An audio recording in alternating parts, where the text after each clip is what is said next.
Machine est comme ça. D'ailleurs, pour musique comme la musique, il faut machine. Karaté machine mota a accompagner biso. Parce que toute la machine a accompagné pendant parce que on fait ici c'est du live. Toujours ça la live.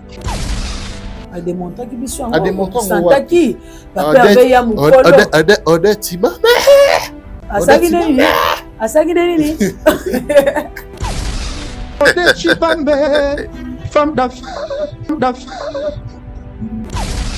Voix na ebi mon pépé. Asagi nini? Papa excusez moi. Voix na est pété.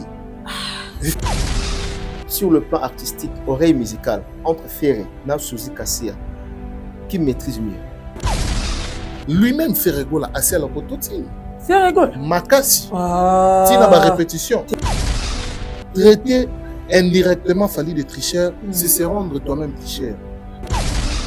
Autant la film moko ya Dikobi. Olobi film moko boye ya petit moko musala nezalaki ya retromper ka baninga na ye. C'est-à-dire là ta ba biloko moko bo bayoka ki asala donc danger mais balobaka 99 ya moyibi jour moko ya mukolo pam. Faire apesi batwa ni la film mais est-ce que lui-même fait là déjà ta la film mais voilà. Chanter avec l'autotune, ça n'a rien à voir avec l'histoire d'être faux chanteur ou de tricher dans la musique. Les tricheurs sont celui qui utilisent, qui font sans vouloir accepter, sans vouloir s'assumer que je fais ça. Moi j'ai compris le message de Ferrego là pour dire tout simplement là-bas Congolais, pour rappeler aux Congolais qu'il Fally Ipupa, il est Dikobi. Effectivement il est Dikobi parce qu'il fallait a sauvé toute la musique africaine sur le plan mondial. Ce film Dikobi, qui a sauvé non seulement un intérêt naïf, mais il a sauvé toute son école. Intérêt général. En vouloir, il y a ça le règlement des comptes avec l'artiste Fally et Zobimisaye qui il est nul. Donc Israël a déterminé pénal aussi de s'affaire Ebola. Oh. Il soit Zobangane, Obanga Bagolo, toi Zobanga fait. Pour ceux qui ont fait la linga sama mbana. Tous ceux qui ont peut-être voir linga sama mbana. Aux affaires qui étaient non par respect, Bagolo et tout ça. C'est que tout le basipo ya Koffi Olomide Bagolo. Yom toi na ba Koffi Fil, no le ba na ba Koffi Fil. Concert avec les 11, ti ko beta les 11 comme si on les 12 pourquoi. Obanga na ni Ferré, to Obanga Bagolo bayati. Entre Ferrego là et Koffi Olomide en termes de succès, Mouta oui ko profiter nango c'est Koffi Olomide. Comment changer ba date pour na sait que yeno za na posa ba Golo ba ya na concert na yo au bangi siko ko beta le même jour pour ça la piaka. Na ko si on avait failli baké biso ba panzi sango. Total la ramuki, ndé total la Fally. Ndenge total la Koffi Olomide. Donc on joue na même maman na zoom. To zoomer. Parmi les bons, il y a le meilleur. Général Investment Service. Une société d'un Congolais aux capitaux 100% congolais. L'une des rares qui vous offre une gamme variée de services dans différents domaines. Nettoyage des façades des immeubles et de tout autre espace de vie. Irratisation, désinfection, désinsectisation. Production de papier hygiénique. Production de glaçons, spécialiste en logistique, spécialiste de l'immobilier, boulangerie, traitement des plaintes. Il met à votre disposition des camions-bennes pour l'évacuation des déchets et immondices. Le tout à des prix défiant toute concurrence. Contactez-nous au 085 090 19 99 ou au 082 79 92 076. Rendez-vous au boulevard du 30 juin, immeuble Virunga, appartement 6, premier niveau, Kinshasa Gombe. GIS, le meilleur.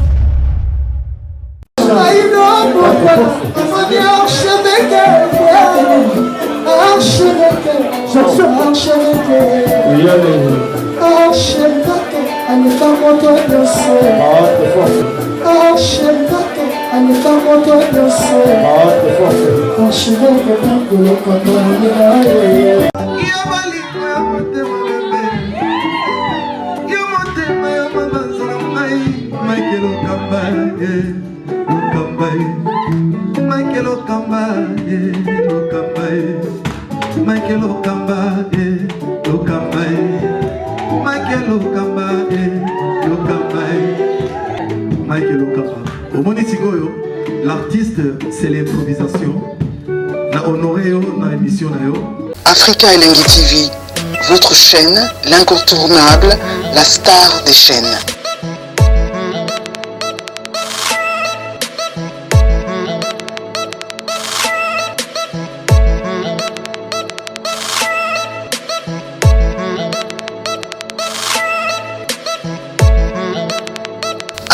Africa Elengi TV, la magie de l'info. Nous revoilà, fidèles abonnés, fidèles internautes, Balandia, la Kinda News, studio officiel Africa Elengi Télévision. Bonjour, bonsoir, tout dépendant de l'heure à laquelle vous allez tomber sur cette émission qui est présentée par moi, Lizana Kangouma, 3 fois la Kinda. Les faits, Bazikate Bango Banani, rendez-vous de vérité. En tout cas, vous aurez vraiment, on a du début jusqu'à la fin, vous pouvez se rabavi, suggestion, remarque, et ça, là, vraiment plaisir, makasi. Et toutefois, avant de commencer, je tiens d'abord à saluer mes partenaire Velusion Bata South Africa Second and the Shop. La maison na biso kuna okozwa ba meuble, ba radio, ba télévision, ba congélateur, biloko belé betato okozala décité. LMB Trading. Kuna to sa ba envoi na ba renvoi ya ba colis Kinshasa Lubumbashi Afrique du Sud. Surtout bato baza vraiment na kati ya Cape Town, ba betika ratourner pa Velusion Bata ako aider yo na besoin au regagner pays, ba sala ba formalité, ba zula yo passeport, bato o baza beaucoup plus na Cape Town. En tout cas, OK, wana yo moko famille Orozonga en toute sécurité, bako assister yo. Ya Willy Moucheni, le véritable code mondial, le seul et l'unique médecin totika na ye, vienanga boga, ya zala azali, pe azakaka, bambote ebele bisiko za Willy Biso aleki ya bango. Ma maman c'est mama yes moté majansi maes Forza Italia na pese bambote albila kinda yo koma kaka. En tout cas Teresa déjà ya kobongisa mais ça langa plaisir makasi balobi Fabrice Ambrazo de Luxembourg na pese yo mbote papa na Dorel na pese yo mbote ebele bisiko zali batutu balingaka la kinda ou basoutenaka biso. En tout cas ça la vraiment plaisir na moni bobengi to obila kinda absence au se rétablir kakate santé zo continuer un peu ko ningisa mais nangolo nzambe obtient l'écho. Rendez-vous de vérité boyebi et les kakabongo na archevêque Makilo Kambana Shadrack Kakangai, le mignon garçon de la presse, bols derrière la caméra au fond elanga directement chant na yamba Shadrack Mutazana micro à qui j'ai dit bonjour Shadrack Kakangai. Bonjour, les faits, Bazikate bango banani bazo pola bazo ndimate toujours. Mon frère, bonne. Ouais, santé, ça va, par la grâce de Dieu, ça va. Bon début de la semaine, au Bazo Talabiso, et je vous souhaite des bonnes choses pour la semaine et puis pour la Nicoya. Nzamba continue pour Pambolabino. Merci avant de tout les abonnés fidèles, il y a rendez-vous de vérité. Au Batal Arabiso, à chaque fois que je ma vidéo dans 3 chaînes respectives, j'allais directement te dire également par rapport à l'appellation et Kiss Indoor officiel, c'est maintenant Congo Kiss officiel. Congo Kiss officiel. Même chaîne, mais échangé caca. Changé de nom pour des projets à venir. Il y a un moment où changer combo, mais quand même, petit quelqu'un a le même esprit, le même travail, même énergie. Bon, mais c'est un amour, la Congo Kiss officiel aux Atuna et Saint-Romuald. Avant de passer la parole par Mike Lokamba, je salue affectueusement Sœur Clarisse Omouindi, les Guinéens entiers de la question en Botébélé, concernant et puis big salutation à Oncle Teddy Bompoko, Noko Teddy Bompoko, bel homme. En tout cas, Nzamba Sala Kitoko Noko, Nzamba Pambola yo, pona bola mope pona bonongo zarango, pona biso bandeko na yo, Bokila Lokombe Fapekato et puis big salutation à excellence Guy Luando, Mboyo Bokulaka. La question en Botébélé, excellence Guy Luando. Big salutation également à Drey Mabaya, papa na Anaël Nakina Mabaya. Sur Bambo Tibélé, Dival Rodrigo, et puis Patience nous qui les longues jambes. Donc, merci beaucoup. Merci beaucoup à toi, Shadrack Kakangai, rendez-vous de vérité. Je vais également saluer l'archevêque Makilo Kamba, archevêque, à qui j'ai dit bonjour, archevêque. Ouais, bonjour Lakinda. Lisa. Lakinda. Lisa. Ouais. Lakinda, archevêque. Ouais, Lakinda Bambo Tenayo, ça fait plaisir. Moi, mes collègues, hein, 2 semaines, 3 semaines, hein, en tout cas, tout le monde en a. Toratana, il fallait qu'il y ait des concerts, il y a Héritier Watanabe. Après, c'est Goga Bambo, te place au Talabiso. Papa. En tout cas, ces jours, on a très bien. Et puis, on est là pour les comptes. Il y a rendez-vous de vérité. Biso etoye, batango baye. Toyena lokutate, bien que lokutango pe batebele ba otambola nango. Mais toye na rendez-vous de vérité oyo ilata biso. Tokola, tozokola nango pe tokufa nango rendez-vous de vérité. Ata bakiti oyo ceux qui lelo tozate. Bato ba remplacer pe biso bazala toujours na vérité na monoko. Ba papa yango baye, ba mama yango baye. Baya yango baye, baleki yango pe bango yo baye. Ba question lelo yozala ya Lakinda, ba réponse yozala ya Shadrack Kangai na ya Mike Lokamba. J'en profite pour saluer affectueusement na monsieur moko munene au nom de Doudou Kinkela 12-12 Doudou Kinkela 12-12 azana Kolwezi motema ya Aimé Kinkela. Très fort. Il y a maman Aimé Kinkela. La maman. La maman de maman. Ok. Tu peux si bango bambo te famille mobimba. Merci encore une fois na Lakinda. Bon, ok, oui, mouchine. Il y a ça le véritable code. Il y a Willy to dédier sur émission mobimba. Faut que dédier yango. Mon intelligence to bimisa awa. Capacité autour lo ba. Ils ont tout ça la défense. Sur la défense souvent na suka ngo dédier sikoyo et pas ya mutu moko au nom de Willy Mouchene. Le véritable code le seul et l'unique médecin. Atikala mama. Baga babundisa na ba Costa sobi banani ba Costa ya yebi wa mnazolo. Bakatana. Bapusana pe kutute. Wala Willy Mouchene. Ça hein. Biso to botama to kutai. To zabo epe azakaka. Et puis azali pe azakaka. Willy Mouchene. Asunga kaka. Différence c'est ce que zanini. Le boss Willy Mouchene il est allé Sakayote, allé Sarayete, mais allé sa toute la République. Donc voilà. Merci beaucoup archevêque Mike Lokamba. Directement, je vais entrer dans le vif de mes questions, mes sujets que je préparais. J'ai pas vraiment prévu beaucoup de questions, juste moi. 3 questions, questions et cause à la problème. On va parler de l'artiste musicien Héritier Watanabe qui séjourne en Europe. Nous héritier à salle.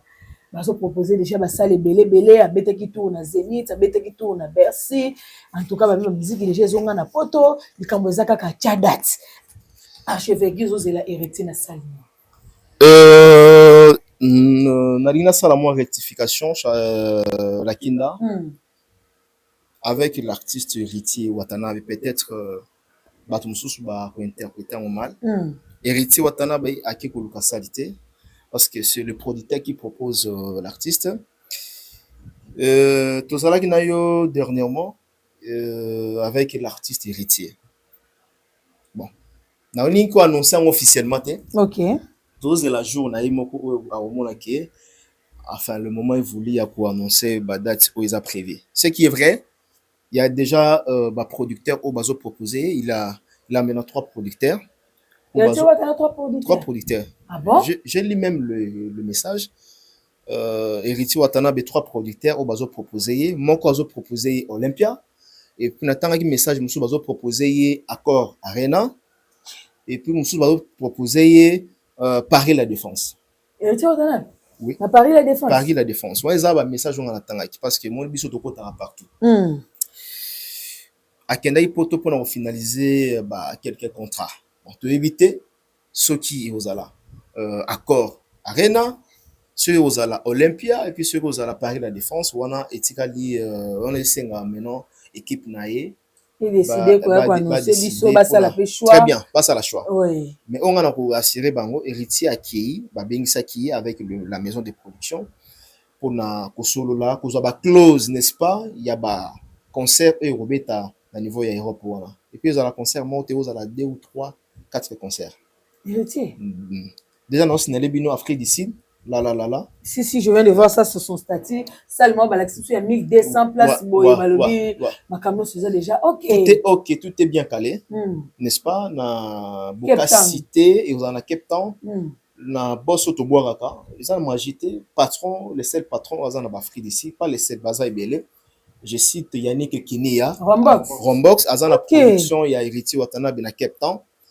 Total en dernier tour qui est des vite dans la kinda. Oui, là on a dans la démarche n'a pas ya visa ngoto sola nango. Là no pongi ceux qui n'habitent au Kinto Kende. L'archevêque top ça. Là no pongi. C'est qui est vrai, rendez-vous de vérité. Go Gazo Kabiso. On sera là. Si. Hein? Donc l'émission Rendez-vous de vérité, nous serons là dans Cape Town.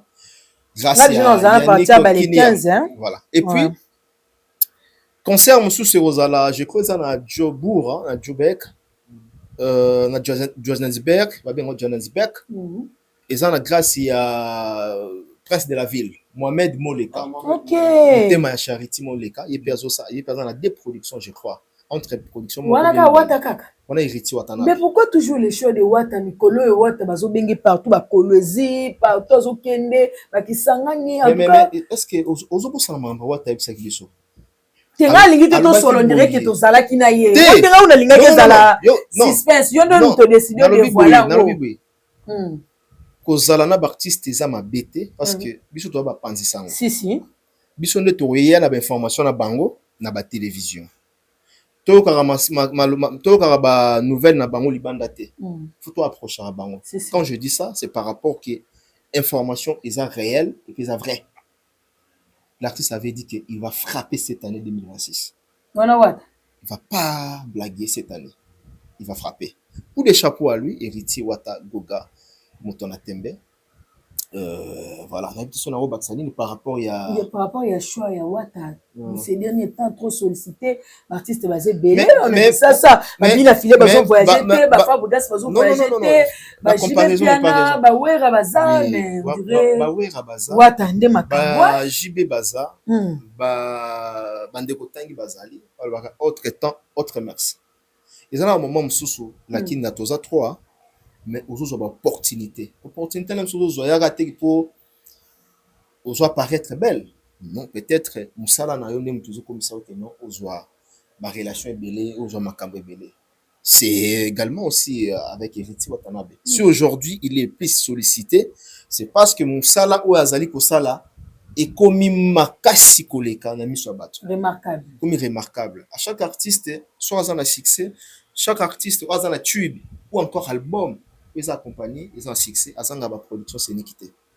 Voilà pourquoi Héritier Watanabe va solliciter partout. Roby le bail que Héritier pas cité, Bina Filé, Faboudas, Miel des sons, wana tout, qui comprendre que ils ont maintenant tant héritier.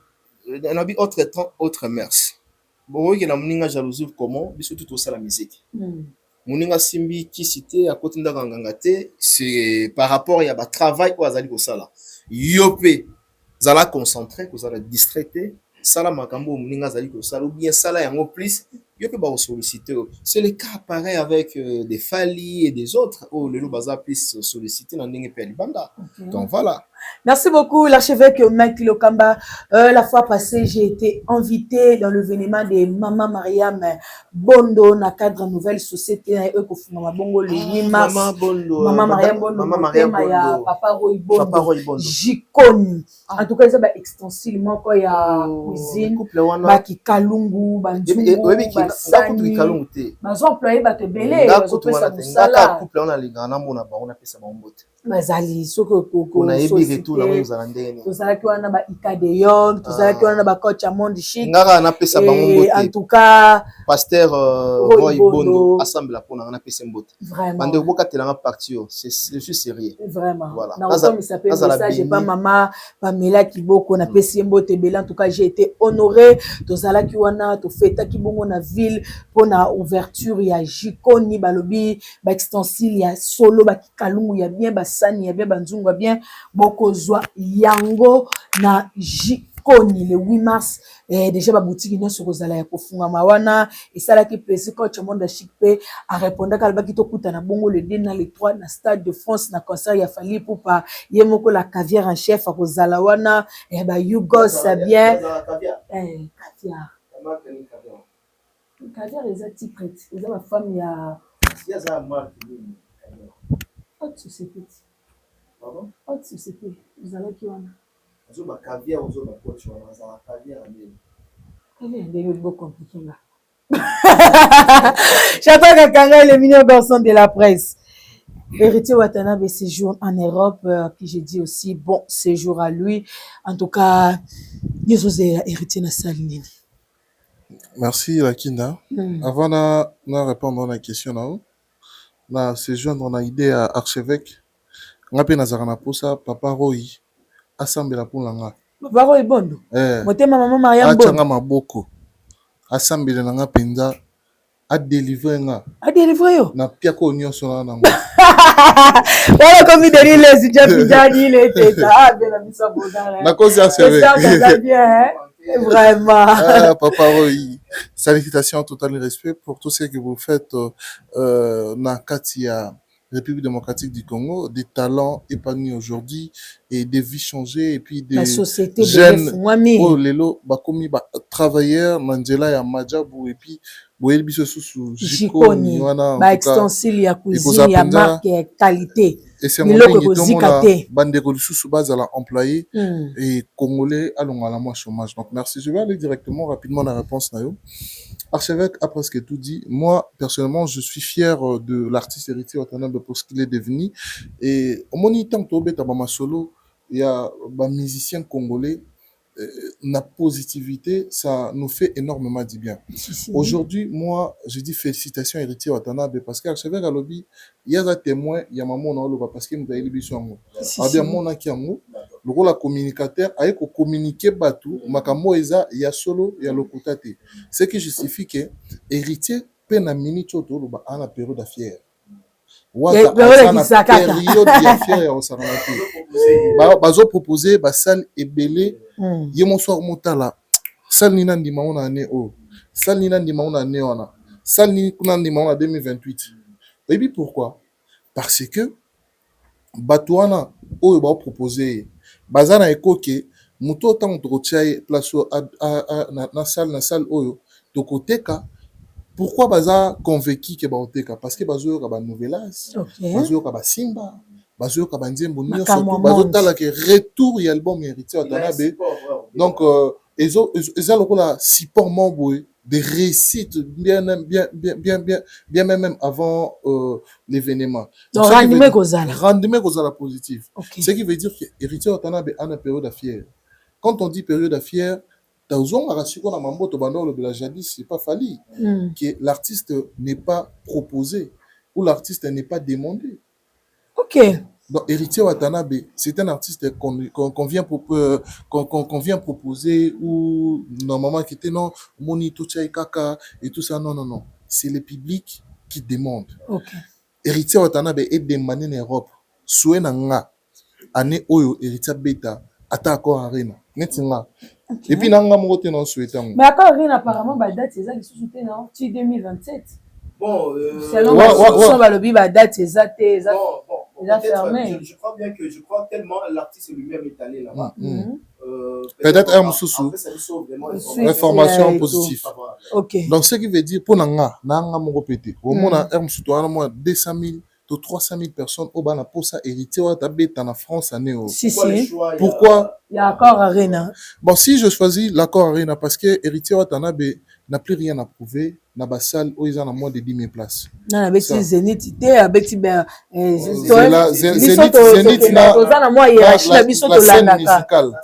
la scène musicale, ils ont car il y a 300 places. Ah, donc on compasse en Zénith il y a 7 000 places. La scène musicale, les acquis 6 500. 6 000 et quelques. 6 000 et quelques. Donc, ils ont où il y a 300 ou 200 places. Ah, ok, on a d'accord. Pour Adidas Arena, Pona nga pe kutu o Olympia o nini te pona ngai mbala moko accord arena. Et puis c'est le temps. Ceux qui voient aux occasions dans l'émission 6800. Voilà. Pona ngai ceux qui voient dans l'émission Oyo Goga Toto Atembe. Il est grand temps pour toi de profiter de cette opportunité, de cette occasion. Kosala lokola ba Fabregas te. Asala lokola nani te? Ba Fabregas. Basala kini ba Fabregas. Ba beta ba yamado succès yamado le kaka mpepe bo. Ah, vérité en wana. OK. Azwa atila biso akor arena. Et puis tu comprendre que héritier Watanabe aza musicien oyo lelo azo occupé deuxième place na musique ya Congo na rumba ya Congo. Ah! Mais au moins na yo mo vanta ba biende ke ne mbangu mbangu. Ah bon? Si je le dis sans fausse modestie, actuellement deuxième place. La kinda, ils ont na malobate, ils ont même toko déchiffrer ngo. OK. Album il y a héritier Watanabe quoi Le ça? chemin de la gloire. Chemin de la gloire. Mm. Chemin de la gloire. Banzembo chemin de la gloire, ils ont vendu La deuxième position dans l'album après Formule 7. OK. Wana tokoki ko déchiffrer ngo tokotala. C'est sûr. Au mona ke banzembo nae ba clip et kende kitoko. Bato bazo quand kitoko non seulement et souki na ba vente même sur le terrain bato bazo consommer ngo après Formule 7 album nini oza consommer ko le album héritier Watanabe. Alors j'avoue hein ezali kamoko eza visible boya lay ni babimisi be Kofi abimisi Juba bimisi Fer abimisi Fabregas abimisi bazé belé babimisi et Betty flop kutu ya ko sarana tenet na film. OK. Donc flop pena souka na ba flop. Mais ce qui héritier Watanabe aye à s'imposer ngai na yoka wata. Et ba challenge zo sala ma. Et puis na monaka bien zakaka OK. Tout to bito lo belana ba générique. Place pena est confirmé que yé a mérité accord arena parce que Magoda yebisanga. Ataka Magoda pambe ko betisi na nini na accord arena parce que tout le monde sera soifé ou excité de venir danser abina Magoda abina tourbillon soit na rumba abina ba rumba authentique po na thème pour na ngako tout thème ya concert wana fait à l'accord arena acha thème boy héritier wata dans toutes ses chansons pour batu ba yoka ba BM batu ba yoka ba DDD batu ba yoka lelo siko ba nouvelas Makamwa monde. Oto binaki wana rumba wana. Meilleure chanson nanga. Voilà nini oyo. Dans ce monde, c'est mon fort, nana la pungi, peut-être nako sutuka. Fin du monde. Ah bon? Exactement le bango parce que na linga badie ma héritier Watanabe. Eza parce que ba preuve ezali. Les lo soto yé to lingi to démontrer ngo to démontrer. Il n'a pas besoin ya roleka na ba corps et ba Dida Sarina, ba Olympia, ba Zenith. Wana kutu pona nga betine pena ko arena ache ayocha after party na Zenith de Paris. Donc pour moi, j'affirme et je l'ai dit hautement et je suis fier d'héritier Watanabe Yarolobake lelo a mérité basali wana. Donc Goga na yebi ki oza na période fier. Donc comme ça nous tout peut ba fier rebelle te ba tumso basala ba fier. Yo zo ka accord arena. Si. So pour tombo ki otika à Paris la Défense Arena. Donc voilà. Merci beaucoup Shadrack, tu vas garder les micros. On est en train d'évoluer. Je vous avais dit que j'avais pas prévu vraiment trop de questions, juste 3 questions. Ce qui est même option, on va sous question. On va aller comme ça, on va parler de l'artiste musicien Koffi Olomide, les grands Mopao, qui nous a promis un grand concert au stade pour son 70e anniversaire kozala na Belgique. Sangwango kilo sangwango somo n'éviter koyoka Koffi Olomide kwa prononcer biso concert monene na stade Roi Baudouin ils ont la capacité il y a 50 093 places assises. Bon. Et ça là qui on ndenge moi personnellement je dis félicitations à Koffi Olomide parce que c'est une légende. Oh, il faut tout le monde na ba facette wana. Question, on a répondu, on a 2 casquettes. Okay. La casquette, il y a analyse musicale et puis intelligente. Et puis la casquette, il y a comprendre l'idée derrière cette date. Okay. Alors, si vraiment, la casquette, on est à la bien, on a félicité. Et puis, on a pensé, c'est un mingi, date, esuka te nde bahippodrome de Vincennes esuka, esuka te nde baconcert à Genève esuka, esuka te nde baconcert à Paris la Défense Arena esuka, ke toyokaka kaka na nkombo, toyokaka kaka na monoko, etikali ke ngam na pronosaka, ngam na lobaka, ezala mpe ke ngam na lobaki na betaki, bato bayaki na tondisaki. Donc soki osala yango ekozala bien pour la musique ya Congo.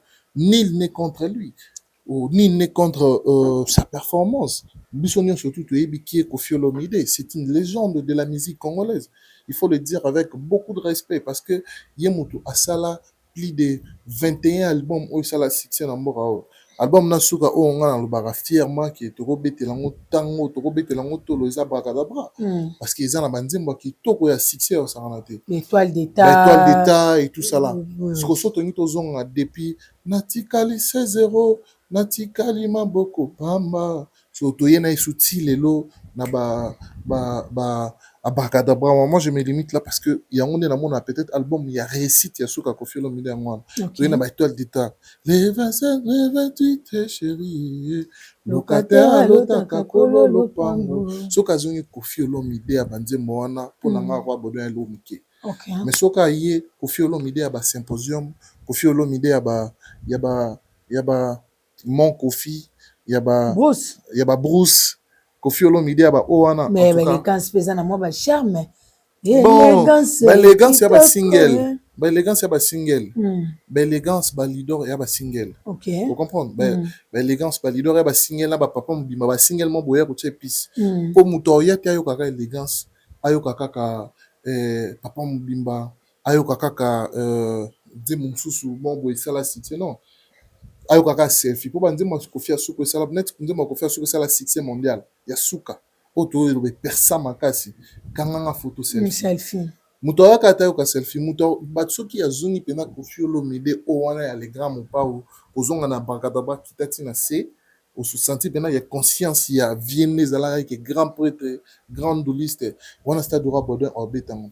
Est-ce qu'on a deuxième casquette ngina lobabo raison nini o Koffi Olomide Alignati la biche au stade de Roi Baudouin.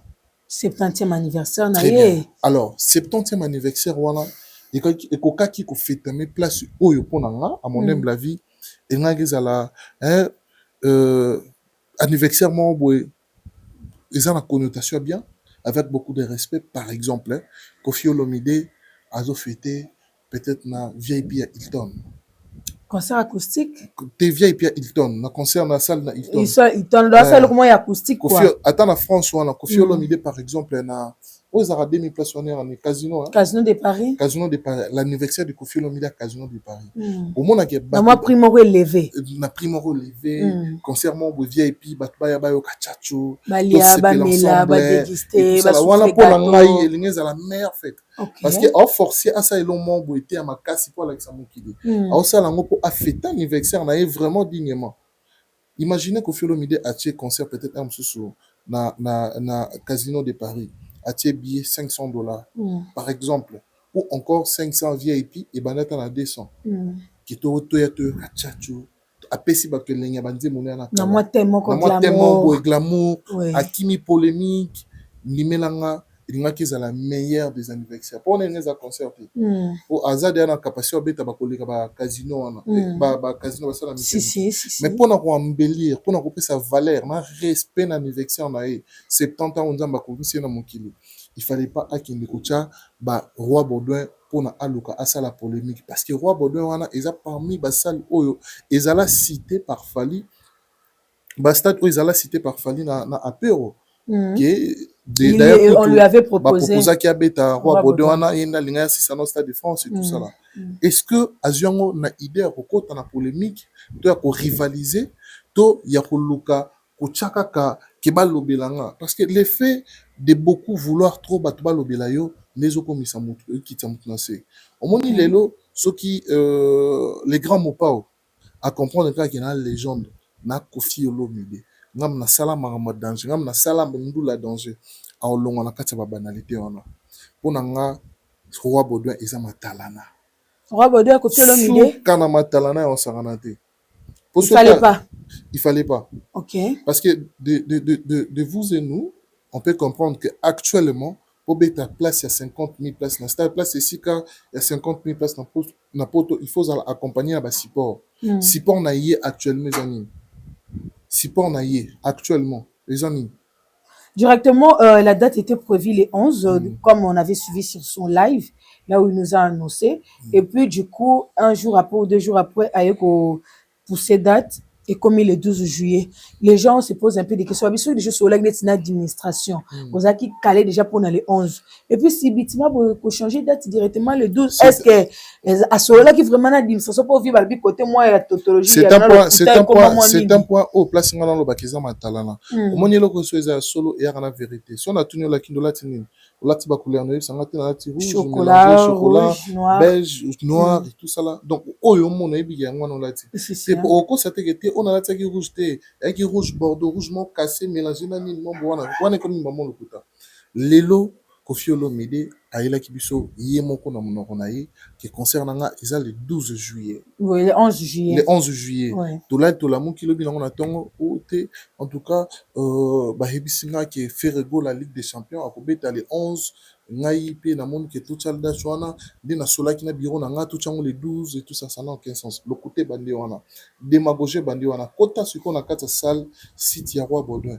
Au mona ba komi na kata site wana ke il a joué na ba salle à plus de 20 000 places. Na poto wapi Koffi beta na salle à plus de 20 000 places. Donc information ya pesi na bato wana kuna stade Roi Baudouin yango wana ya lokuta. Na omona ke mamu yo kangi via zamutama ki na tondengeni. Donc pour na ngai concert wana bon jusqu'à là ça m'a qui on a été pour de moni batie na fiche. Mais siko ba information nini o ba pesi salle nini oyo yebi les grands mo pas beta 20 000 places na poto. Peut-être ya pesi bango Bercy na Bercy wana oya beta kwa nezaka ya ba 13 000. Aucho beta ING de Paris ya Mundelu na katikati. Siko place nini ya beta ya 20 000 places. Pour information batie na mamuna fiche yango wana. Donc ce qui veut dire démagogie est trop. Le côté est belé na kati wana. Yango vie le ko le tie date wana anniversaire na yo ata pour la première fois tout monde ke au tie date ya solo na ba espace amine no beti. Pour ça aussi en tout cas et ko discréditer. Ah beta ki ING boloba ki 3 beta ki ING. Mais ING on a configuration nini.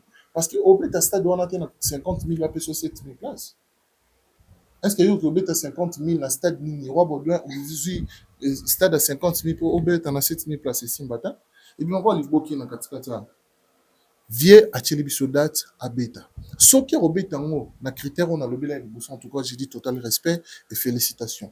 Mais ce qui est à la pona matalana en tout cas wanande place dans mon akete non ils ont humiliation et place dans mon akete via l'ingami côté sali sous place et c'est ngela quitter.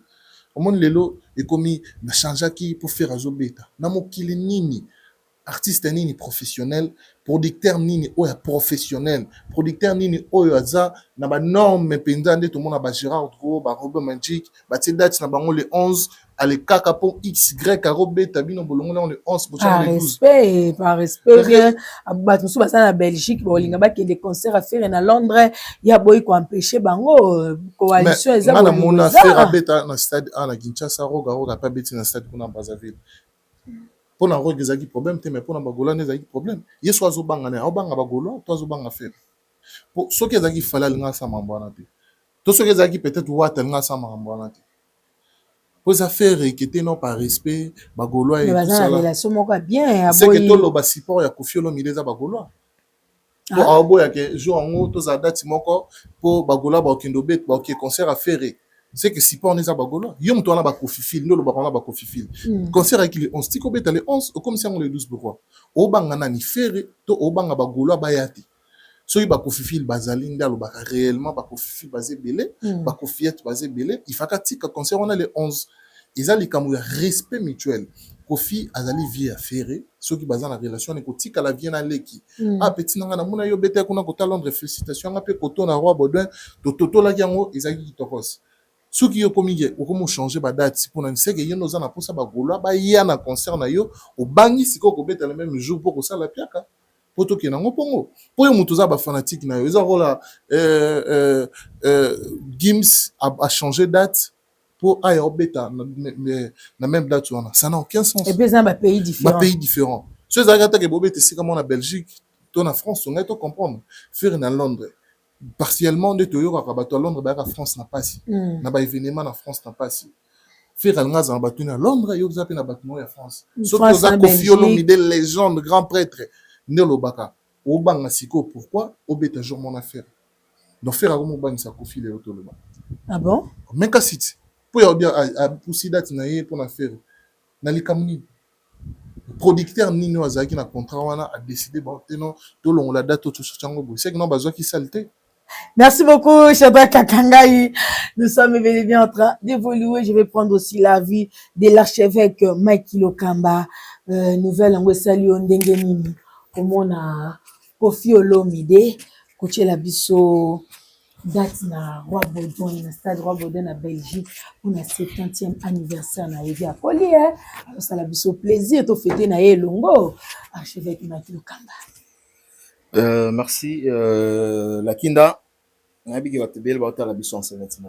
c'est bien. Koffi Olomide aujourd'hui a tiré date pour le 12 juillet. Hein? Juillet 2026. Juillet 2026. C'est une bonne chose. Nazo senga pe na batu le moment où ils là parce que vient fêter 70 ans. 70 ans d'ailleurs, ouais. C'est 70e anniversaire. 70e anniversaire. Ce n'est pas une mer à boire. Comme ça à jouer, non? En tout cas, Nzambazana y. Mais en ce qui concerne ya date ou bien via Robeta ou pas, Shadrach a évoqué le mot très important.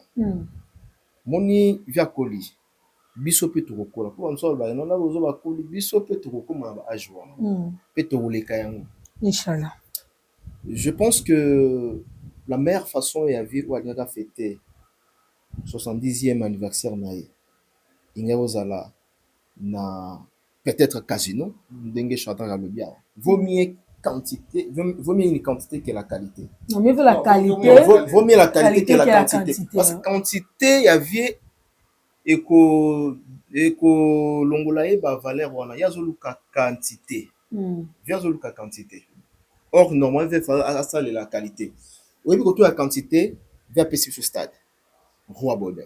50 093 personnes. Quantité en quoi? So siko via zuba tuté. Vous avez que baby Olivier nini qualité na. Ça va tout indemniser c'est quand même. Non parce que na âge oyo bien la carrière ya vie. Les lois ça non. Dis-moi tout le bango bien a aussi l'album. Je crois il a tiré des albums. Il y a le bango. Donc cette fois-ci je crois qu'on a respecté. Et ça y après album il y a ba musicien, il y a petite carrière carrière.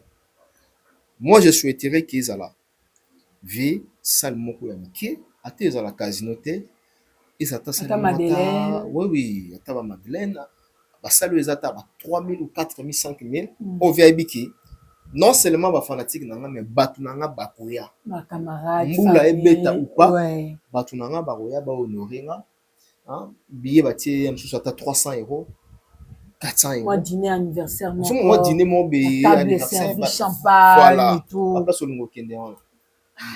Merci. Yango wana. Amo tuna école nego. On continue la biso. Ozomona. Nga pona nga via raté occasion. Bon, ya memi yango na ya memi na kilelo, memi na kilelo, via linga kota na challenge. Via linga zalaka na course. Il n'y a pas de problème. On tout le monde peut si Koffi Olomide à la course. Mais la course, si on avait fait la réalité zali. La course, si on avait fait que biso ba panzi sango, total la ramutu, total la rafali. Ndenge total la Koffi Olomide. Donc on joue na même papa maman na zoom. To zoomer. Ndenge to zoomera pas fali, ndenge to zoomera pas faire rigola. Ndenge to zoomer pas Koffi Olomide. Parce que 50 000 places au ils ont la carte ya Roi Baudouin. Dans le stade de Roi Baudouin, ils ont facilité le niveau à vieillir avec quel tube Lélo, tube à Lélo, avec quel support. Et là, au moment où Shadrach Alobaki n'a membre héritier, peut-être pas comprendre était Lélo pour nos bêta, ma grande salle, je dis bien ma grande salle. Mikey Lokamba, attends Azagi musicien. Ils ont à la tête que non a la mouki la kinda la ketcha date na potouma. Babeta concert bon concert babeta ango il faut comme produit demandé et pas tourneur. Mais qui non moto yo pour le moment na terrain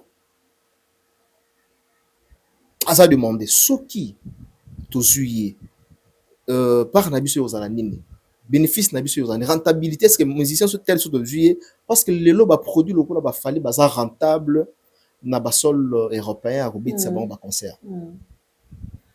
Faut demander maintenant qu'on fait bêtise na Belgique et que bêtise na Bruxelles.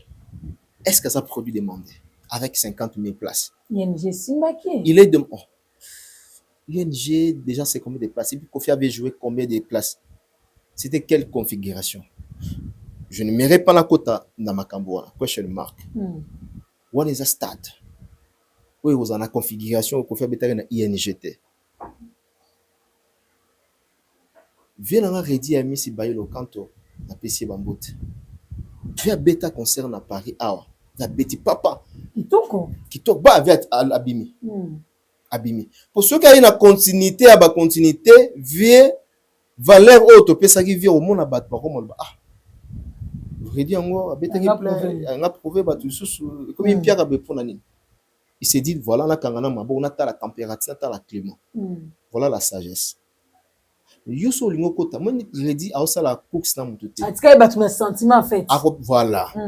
Il bat ba qui va mona rédi ou la rédi à binisa biso après Bersa Bango après phénomène combattant besoin sous réédité sur la scène musicale il y a France. Rédi en il est de retour. C'est le cas pareil avec Kofi Olomide avec l'ING Arena. Ba mona ki Kofi ba ba mona na ING Arena. Mais yoso lingo comme sango continuité. Faut prévoir. Continuité yarana comme produit demandé. Produit demandé date que la musique ngamona obetsa salu bien ngamona coproducteur. Non, c'est l'échec. Il faut passer ngayo pas ba tourneur, ba comme na besoin na yo, au commis produit moko rentable pour na bango au baby que so ba beti sur la 15h na 14h et na 14h na 15h ba jum bénéfice directement. Si. Nga polanga Lelo Kobete Kofi Olomide avec 50 000 places assises. La habité soit Kofi Olomide a réfléchi. Ou soit, na habité en fait, na habité soit concert en et bêta. Na kanisi na biso tozo banga. Pour lui-même Kofi Olomide to habité. Idée ni ko azanango. Le changement tout le monde tozo banga pourquoi? Na zo ba kanisi na tozo banga parce que tout le monde yango ça à plusieurs reprises hein. Na pesaka kamoko. C'était dans l'hippodrome de Vincennes. Tout le monde veille concert est commis prêt et bêtement. Concert est commis ben d'Abika, bah il faut annuler. Et puis jusqu'à présent, Kofi Olomide allait quand même à la télévision. T'es pour nous copier sa mission et c'est une explication claire et nette que non, le concert a été annulé suite il y a ma vente, il y a bien ils allaient. Non, même nous ils ont sous-bassementé, même nous a produit, même à tous ceux qui sont dans l'État. Ça dit quoi? Ça veut dire quoi? Il faut des explications claires et nettes. Ça veut dire quoi? Donc, ils ont raison. Ils ont raison. Alors, bato ba mema ba zem ba imam na zoloba. Bato ba mema zem, mais surtout bato ba fana na bandaka ba parents na bango. Ba fi à lelote, ba fi akala. Soko zui zem et qui zem même komi ko kola yo. Yo mo peut-être au monde qui zui zem. Ba parents na yo peut-être maman baza ba maman sage ba constater mais pour ba remarquer ba constater en il faut évolution ezala yango mona slogan mo ya ba kinois ba loba keno ba kosela mokolo makambo te zemi ils ont racimaté et avancé c'est le même cas avec Kofi Olomide atia biso date c'est les 12 kola la kolamuka les 12 tokoko mayango on doit savoir c'est savoir les jours là toyeba qui dit vrai. Les 11 de comme les 12 changements. Déjà changement on est à l'okuta parce que aucune salle pour changer ka. Aux ananda kuna yo na bandal na canapé, bo changer les 12 là pour c'était une manière peut-être pour polémique avec soit varié dans les 11 OK. Donc déjà calé qui est la date il y a les 12 qui déjà bien calé. Kofi très malin, Kofi Olomide très malin. OK. Voilà. À l'état qui pour amplifier Atala bato balobani. OK, alors ben fait comme moi Baudouin na yango ba. Très bien. Moi te que ça là qui Mais ça bien non. Côté communication bato Ouais. balobeli yango. Ouais. En tout cas Kofi côté communication dans moi makasi. OK. Côté tali ya communication. La date a été déjà bien planifiée pour le 12 juillet. Ça qui le 11 té. OK. Pour avoir que faire rigolo ba c'est qui beta double date non na niveau ya accord arena. Mais là total calendrier les 5 concerts à faire les 4. Les 5 il y a un concert. Les 6 il y a un concert. Ils en dire moko na ba salle les alaga. Ba salle les alaga bien planifié. Ola lo la muki té non na ndaku na yo obenga pour faire rigolo obeta les 11. Itira aux alater. Bref, Koffi Olomide avait déjà sa date pour le 12 juillet. Et les 11 c'est qui kosaleka amekaki so iba golo ba lobadi ni mote ba golo ba silikaki après il y a calmé ba OK voilà ils a stratégie non pas que banga ba golo mais pour nanga Koffi Olomide baza ba lié ma mère allié pour na baza ba mère allié pour na pour le moment baza ba mère allié autant c'est 50 affaire nini 50 000 places affaire il y a coalition la coalition dans le bassin c'est belé. Le Kofi est en bon terme avec Ferregola par exemple. Il y a pas pourquoi problème. quand il s'agit de faire ça ne pose pas problème apparemment. Pas au Kofi Film. Mais quand il s'agit de Kofi doit s'appliquer au Gaulois. Quand est-ce que Kofi s'applique au Gaulois? Quand est-ce que déjà la façon d'abîmer la qui façon d'abîmer qui dans un canal on a peut déranger tout moi bossa nimba moi déranger la kinda. Vas-y. Très bien. Je voulais dire ceci, parce que tu vas comprendre. Moi, je ne suis pas en train de taquer les grands montards. Nazola Xabatu, Oyo Tozo Mona, Namisu. Koffi Olomide, lors de son concert à ING Arena, avant, il demandait la présence des Gaulois. Plus loin, Ferregola même, lui-même, a envoyé ses fans d'aller soutenir Koffi Olomide. Après concert, ses remerciements, et ben qu'on directement na ba Kofi Film, na ba Kofiette, na ba Méloman et puis na ba Gaulois. Mais jamais j'ai vu Ferregola avant son événement demander au Kofi Film et au Kofiette de venir les soutenir. Même dans le stade, même dans le même au Yazobet en encore arena. Il n'a pas fait ça. Mais pourquoi quand il s'agit de Kofi, il doit s'appuyer au Gaulois. Et pour même sa date aussi, pour sa date, il dit que n'a changé en mot. Shadrach, il faut savoir une chose. Sans pourtant tout mancher mon vitesse ou bien l'énergie pour faire Gola Zanango Lelo. Kofi Azanangote quand même. Toujours le bas autre temps, autre max. Énergie yo fait Azanango, Kofi Olomide Azanangote. Hein? Tout le but est que faire est grand plus que Kofi Olomide. Le succès au Lelo actuellement au faire go Azanango, Kofi n'en a pas. Kofi a profiter de Gaulois et faire tout à fait normal. Okay. Donc entre Ferregola et Kofi Olomide en termes de succès, monteur oui pour profiter nango c'est Kofi Olomide. Monteur bénéficier c'est Kofi Olomide, c'est tout à fait normal. Kofi Olomide a s'appuyer na ba Gaulois. Mais à chaque fois que le combat, cela ne pose pas problème à ce que Kofi a compté na ba Gaulois. Mais Mikolo Tomoni soutien plutôt remerciement au fallait ça là qui héritier Watanabe tout le monde va bengi en coalition mais wana to bien en coalition te oyo va bengi siko coalition eza par mauvaise foi il y a ba congolais. OK, c'est-à-dire que ils ont d'abord coalition te entre l'artiste Ferry et héritier Watanabe batikala ko senga na ba édité que non omoni ba to ba raté artiste a goya albi que non voilà. Les amoureux de la bonne musique, bien les fanatiques n'anga token des concerts voilà. Et le but est que forcément que l'artiste a besoin, il y a soutien, il y a kingan ou bien X. Artiste a perdu le bilan parce qu'il est d'abord un artiste musicien congolais, soit avec la télévision. Sur le plan communicationnel, il faut dans un langage modéré quand même. Il faut dans un langage qui solidaire. Non, solidaire. Voilà.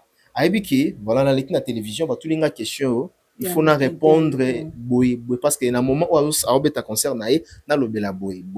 Ce n'est pas forcément que héritier ou bien fallait à ben héritier Watanabe ozawapi au soutenir nga ou bien il y a un concert. Héritier aussi n'a pas besoin de ça. Vous voyez? Comme ça bongo eza bato na bi baza ba ini ya musique congolaise. Mais entre-temps, entre Ferry na Koffi Olomide, tozomona tozomona miso na biso comment est-ce que baza ko s'entraider na lingala baza ko s'entraider entre les deux, entre Ferry et Koffi Olomide. Mingi za ku côté Koffi Olomide. Koffi Olomide pina sengaka lisungi. Tout le monde a ngana yo Koffi Olomide azoba bagolo en tout cas non c'est pena que no boya jour wana bagolo. Okay. Déjà au mona fali place azo senga que non ba spiritas boya. Déjà au mona place nini héritier watana ba senga ba Wario boya na concert non. Pas forcément. Wario waza mouvement de la bonne musique. Ce que moni que fallait azobeta Stade de France. Ah non. Congolais moko tena na beti, pourquoi pas ngai na kende koyoka pe congolais ou azobeta première fois dans Stade de France à Koki Koya. Merci beaucoup, archevêque Mike voilà. Lokamba. On va évoluer, on va parler directement de l'artiste émission Ferregola et la sortie médiatique de Ferregola. Ndé basi ko joyer nanda pour ma bolo ba ke bazaka mo bondo ba toki ba perve ba memi ba ke ba accompagner ti na bosolo na politique na éviter na so en gros d'abord avant to kota na ba détail ça nasala moi descriptage il y a émission à Ferregola. Je viens un carnaval. Ferregola fait un carnaval jusqu'à arriver au studio à l'antenne Bosolo na politique. Bosolo qui est Israël Mutombo. Atambusi Ferregola moi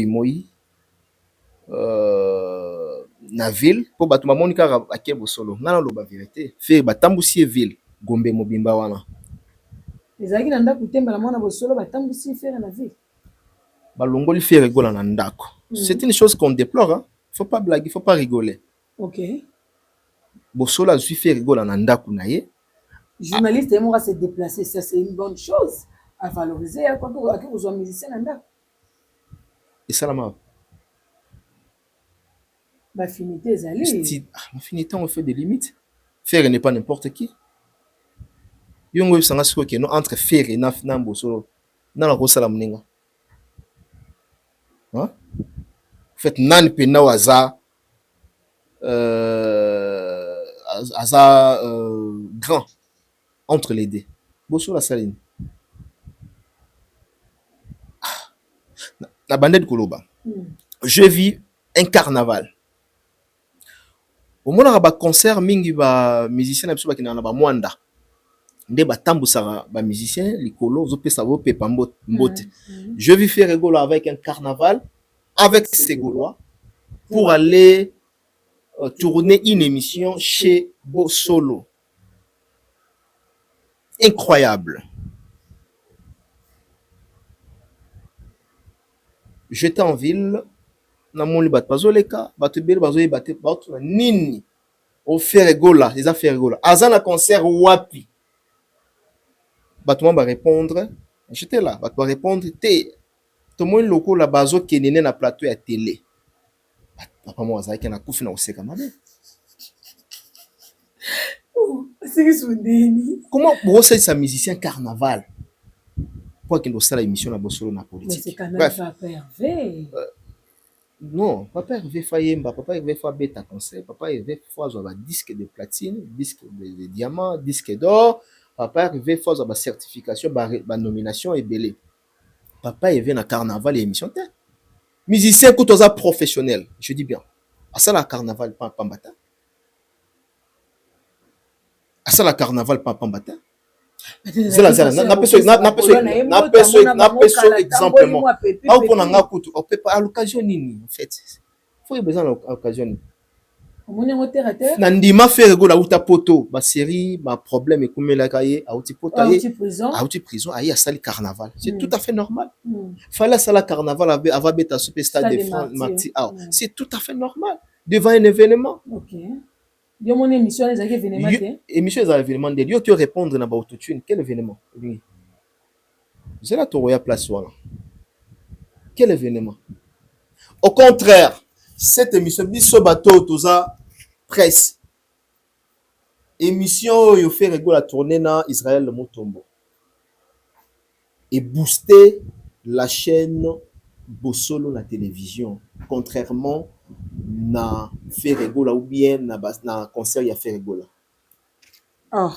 Et tekinde Bosolo et teki yemoko Israël Mutombo. Comment ça? Et teki Ferregola. En tout cas, c'est déplorable. Habiter ce qui entoure l'artiste Ferregola.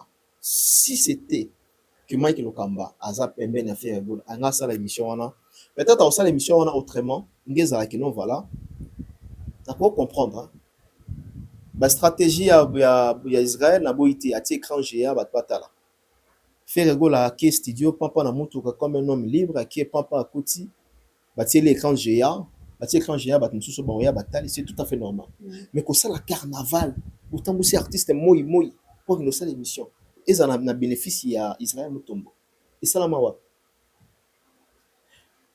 bah et puis c'était pour nous prouver nani et ça au moins que l'émission est nécessaire et ça l'émission que tu tenga zo baka ke non na bandi na mpina na ndenge zalaki et ça eloko faire go la salle ni munena na ngeza ke bagolo bazebele munena na ngeza ça est-ce que tu sais que un bon matin Gali na Gavel Gali Garveil akola mukape bouye à réunir batunaye pe baki au salle d'édition pareil avec Ferregola parce que le logo webi ki mokile go sala ngote Gez Mawete akola la moki pe bouye azuba sonné na yebele ça le logo yo zo mona ke non congolais moko bi artiste mo go sala yangote mais le logo yo même Petit Fally il est capable de réunir batu baki ça l'émission baki pe bazongi c'est ce que tu fais.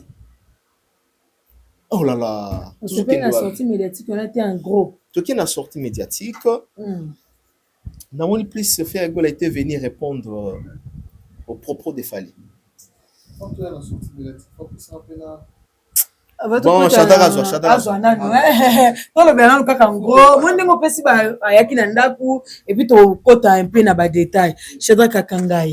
Sorti à Ferregola depuis ba eko zoya Nandaku, alati ya sukoli, alati vungane ya munene, climat pe asalela ki alati kitoko makasi bagola pe ba eko zoya tina boso na politique na habité sali on ndenge nini.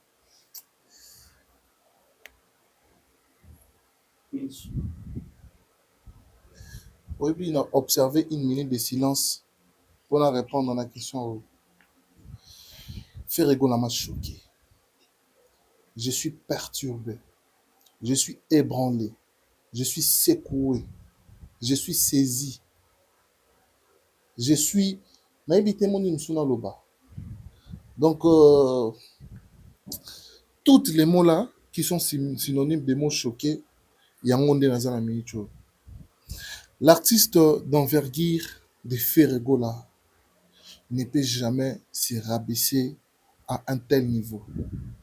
Lakinda, moi, je suis communicateur, je suis journaliste, des formations, et je sais comment la communication peut-elle être mal interprétée, et puis l'impact de cette interprétation dans une situation donnée, ou dans une carrière, ou peut-être dans une entreprise qui émerge.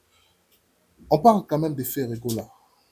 Au-delà des critiques qu'on peut lui faire pour la musique, ténor, salaboy, perfectionner, c'est quand même Ferregola qui nous a chanté de qu'est-ce que j'avais dit, des boîtes noires, de Vita Imana. C'est lui qui a fait Stade des Martyrs, les pleins à craquer. C'est lui qui va aller faire Accor Arena. C'est lui qui a fait des concerts en Europe au Batubaya Basepela. C'est Ferregola. Il ne peut jamais se rabaisser dans le niveau. Dans l'andi archevêque, Koyogaye, au moins la muto aloba azana choc à la passi. Au moni soki lelo mande qu'on a vu sur bagolois. Tous à la moi tolérance, il n'y a pas accepté maman musu souple la critique musu dans tout ça la maman. Tu sais, balobaka ni ne imperfectible. Nous tenons surtout dans la imperfection. mais koluka te imperfection na yo ekoma babenga ngo nini Habitude. et comme habitude, et comme en routine. Routine. Donc, au tourner autour de la même chose. Donc, c'est-à-dire, au balou de sika moro et puis au mémoire pas y Quotidien.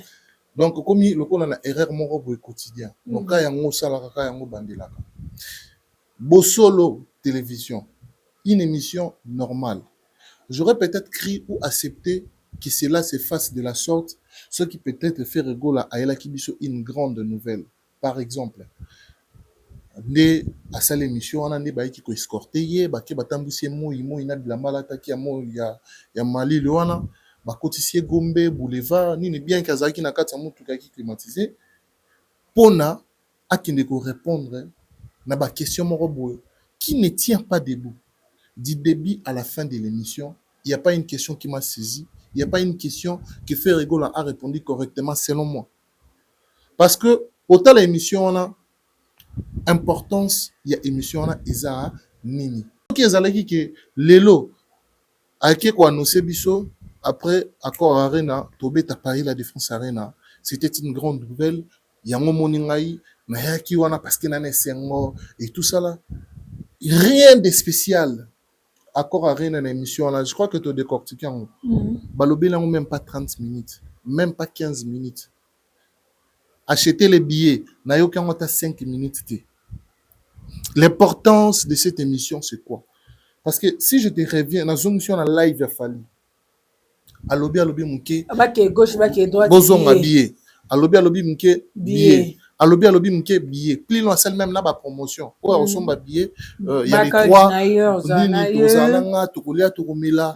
Au moins, c'était objectif. Ça tourne autour de ça et puis on peut pas critiquer Koffi Olomide par rapport à Balokutani la date. Mais live, il y a un objectif. Pour nous annoncer les concerts de Roi Baudouin. Ou même à Zong Saki journaliste. Alors, si on demande à Israël Moutombo, le DG ou le journaliste en question, quel était le but principal de cette émission? La Kinda. Foin. Nil. Oui, Nil. Nil Pener, Nil Yarosaranate. Parce que je vois mal un artiste comme Ferrego là. Au Lamouki Natongo, au Soukoli, donc au Lamouki Natongo, au brosser, au laver, au déjeuner, au Latibilamba Sika, on continue à Karnayo, Botamboli Nzela, moi, beaucoup mina bosso la politique. Pour beaucoup de lobila. Pour répondre. Na live il a fallu. Oh, il y a qui habillé na mais c'est choquant, c'est décevant quand on voit ça et puis ça parle de qui? De Ferrego là, qui est un nom qui a une place dans la musique congolaise, qui est une personnalité influente. Ce que tu le nito tcha Ferrego là, la carte de la personnalité influente dans le monde de Ferragosa là. En Afrique, tata parmi 50e T, à cause parmi 100e. Alors émission on a saut baligné. Excuse-moi pour ne pas dénigrer la chaîne. Pour qu'il est loin, mais sur la chaîne, peut-être on a une classification, il y a top 100, il y a une chaîne africaine. Est-ce que vous avez top 100, top 50, top 20, top 30, il y a une chaîne africaine. Au moins, la cause a été. Si on peut top, il y a une émission. Il y a une émission, top avec une émission, il y a moi c'est pas question d'être complexé. Il n'est pas encore arrivé placement bon tout le monde a problème qui dit komaka. Vous comprenez? Voilà, problème qui dit place komaka.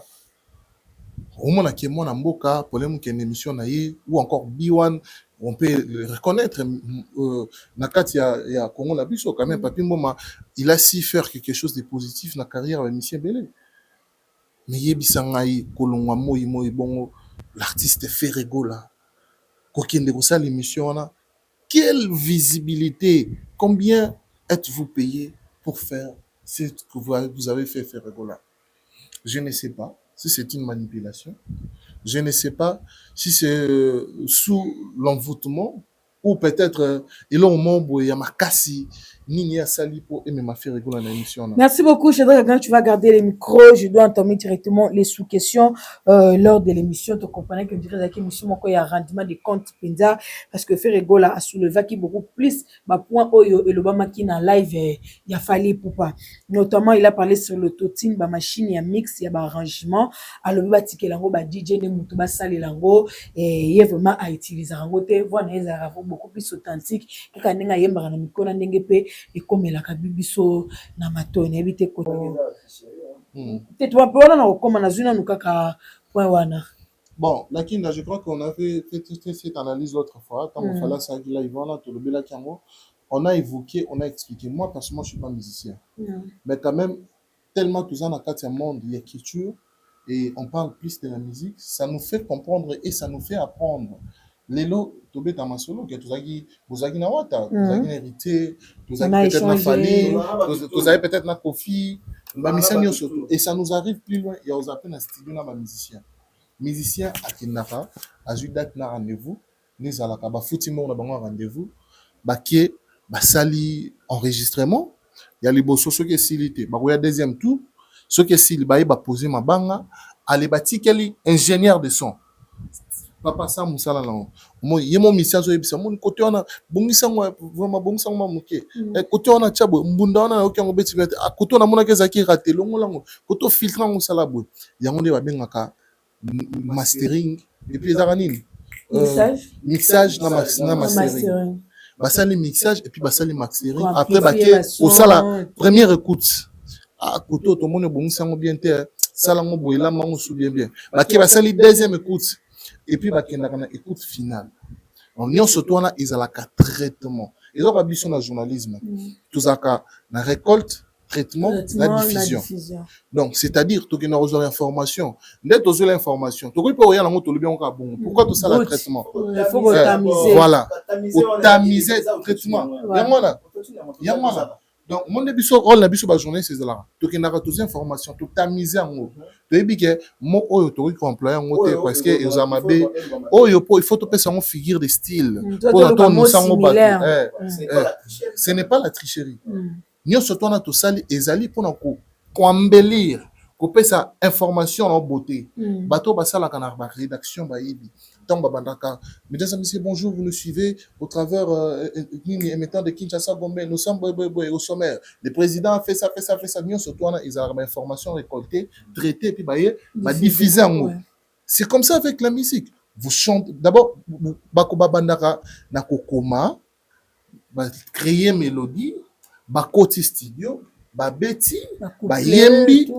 Avant la route, Bayemba, Babeta Kananu, Babeti, Bayembi. Basali mixage, basali ba écoute na écoute finale après ba aux décision au album au banze monyo surtout OK yango ne ba bengaka traitement peut-être ba comprendre mixage mixage c'est compilation c'est-à-dire sola beta qui duma beta qui comme eloko moko et ça là eloko to bengaka musique yango ne mixage siko mastering wana ezarasko na niveau auto comme rapona ko sala arrangement kovimbisa ba voix mutumsu abeta yimbunda baboko na ebandele ko rater il faut ba yesa ngo comme identique mutumsu arataki na fausse note na guitare musicien voix etengamaki peut-être azaki na grippe peut-être azaki na eloko bo nyonso to wana basala kango na kati ya arrangement ou ingénieur asala.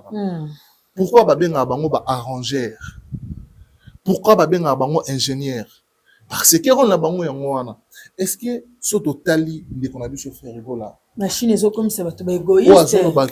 Machine ezo comme ça. D'ailleurs, pour musique comme la musique, il faut machine. Quand on parle de machines, on voit tous les accessoires wana. Ce sont des machines. Ordinateur est une machine, guitare est une machine, mixeur, table mixeur est une machine. Ba o basala bango ba modification eza machine parce que tant yo zo ba machine to tikela bango ba DJ yo so zana omoni à force de vouloir parler to betsaka mabaku na monoko yango bakolo baloba monoko betsa masoko film et c'est comme ça que mutozo le kana TV aux autres tergiversés. Tu sais quand c'est une émission préparée tu verras que l'artiste est venu, l'artiste est préparé. vaut mieux que ça notre live ne batunya sous la nef ali ou ça la live na ceux qui na live ou répondre à ta live mais yo qui au sukoli pendo qui la ta outil aucune émission bon pour répondre na ba banalité ou répondre na ba banalité ça n'a aucun sens la kinda qui est cet artiste est venu chanter et tout ça là il y a mutobia imaka na ba fausse notité il y a imaka tel que savoir naturel depuis maka a démontrer qui biso a démontrer santaki papa ya mukolo ode tiba asaki nini asaki nini voix na ebi mu pepe asaki nini bato baskizenga voix na epété c'est kakangai epété faut épéter toyebi ke bato soki un mosusu courant kei to micro netengami to micro sel makele ne bebisa voix mais ya ye voix épété ya mukolo wana quand même ye voix wana domaine na ye voix wana matoti ke na ye yango wana n'est imperfectible scientifique baloba l'œuvre humain est toujours imperfectible yango ba la rabi sur science les corrections science d'orthographe science ya kosala bo parce que ba yebi ke mutu nyonso to azana makoki ya kosala eloko nyonso tout parfait et même lui c'est un bon chanteur mais il peut arriver parfois il a utilisé des machines. Il a traité des musiciens qu'il utilise, c'est là des dicobi, bah très cher. On a bâton sur le lobby, ben fallait à Dimitri qui a utilisé quand on sait que tout le bac fallait pas ça très cher. Pour le lobby a utilisé quand yango a voix qu'yango lors des lives. Yes qu'on a ya lobby, bateau va utiliser yango bah dicobi, bah ça très cher. J'aurais voulu nécessité bah débat et belé. J'aurais voulu que Ferrego là passe à la télé pour parler peut-être de ses projets, peut-être de ses prouesses, peut-être de ce qu'il a accompli dans la musique. Oyebi émission Oyo Asala, il y a parcours. Avant de répondre à Nina. Après, je vais émission là. Parcours. Asala na kanini makote. Na kulut na biso Thierry Kabundi. OK. Asala Thierry. Na Thierry. Je n'ai jamais vu Ferrego là cohérent, aussi cohérent dans l'émission là. Donc ça dit abeti ma solo nde batu mususu babetaka ba masolo ki ngai nazala na wenge ezalaki boye we ranson na ki na nga na taka andima même que oui na yemelaka vieux jaloux parce que il était cohérent, il était véridique. Pour la première fois de voir et de suivre l'émission de Ferrego là et être convaincu. C'était lors de cette émission là. Il avait parlé avec son cœur. Il avait parlé avec son cœur. C'était une émission préparée avec un professionnel des médias et qui sait peut-être pas léser l'invité. Pour une émission modèle, il faut passer dans cortège. Il faut passer dans le carnaval. Lui, il est venu parler de Bikobi. Bikobi, c'est un acteur, Oyo, a ça le rôle, il y a tricheur, un film, voilà. Question de réveiller les enfants. Tant que dans la classe, action de tricher, ça ne peut pas toujours te rendre intelligent. À force de tricher, comment Lucas ou apprendre de toi-même ou comprendre la leçon, enseigner ça. Comme la Simon Sanini, autre tricher. Traiter indirectement fallu de tricheur, c'est se rendre toi-même tricheur. Pourquoi? Une personne qui s'estime que j'utilise ça par moment parce que ça aide. Peut-être dans ma X, dans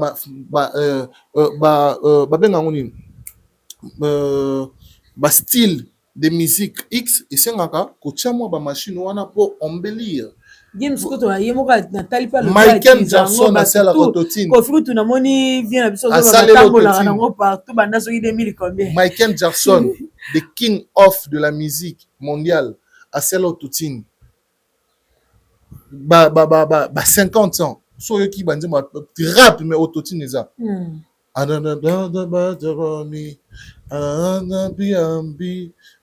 So tali refond o ka ke ba son eza son ezo bima filtré. Lui-même Ferrego là a fait la autotune. Ferrego makasi. Tina ba répétition. Te ye wana simbarate.